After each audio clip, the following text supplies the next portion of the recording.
আসসালামু আলাইকুম। আশা করি সকলে ভালো আছেন। আজকে আমি আলোচনা করব অনলাইনে আয়কর রিটার্ন দাখিল বন্ধের কারণ। আমরা জানি প্রতি বছরই সরকার অনলাইনে আয়কর রিটার্ন দাখিলকে উদ্বুদ্ধ করে থাকে।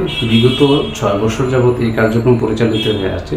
এর মধ্যে প্রথম বছর অনলাইনে আয়কর রিটার্ন দাখিল করে প্রায় 22,000, দ্বিতীয় বছর অনলাইনে আয়কর রিটার্ন দাখিল করে প্রায় 30,000 এবং তৃতীয় বছর অনলাইনে আয়কর রিটার্ন দাখিল করে প্রায় 2 লক্ষ এবং চতুর্থ বছর অনলাইনে আয়কর রিটার্ন দাখিল করে প্রায় 5 লক্ষ এবং ষষ্ঠ বছর অর্থাৎ গত বছর অনলাইনে আয়কর রিটার্ন দাখিল করে প্রায় 17 লক্ষ।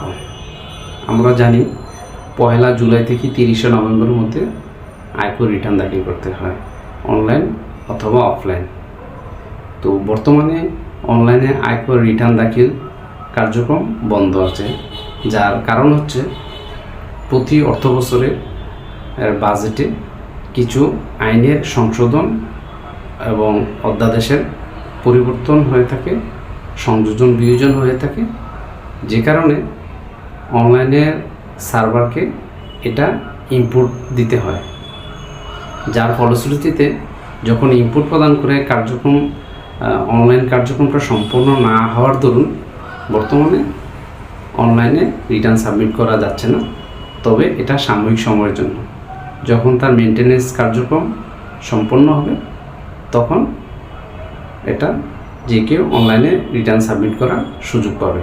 হয়তো আর কিছুদিনের মধ্যে অনলাইনে আয়কর রিটার্ন দাখিল করার সুযোগ তৈরি হবে।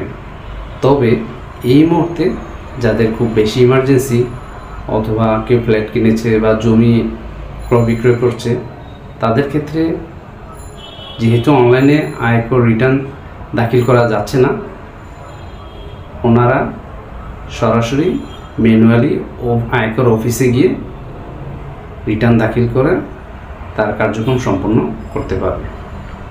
ধন্যবাদ সবাইকে। আসসালামু আলাইকুম।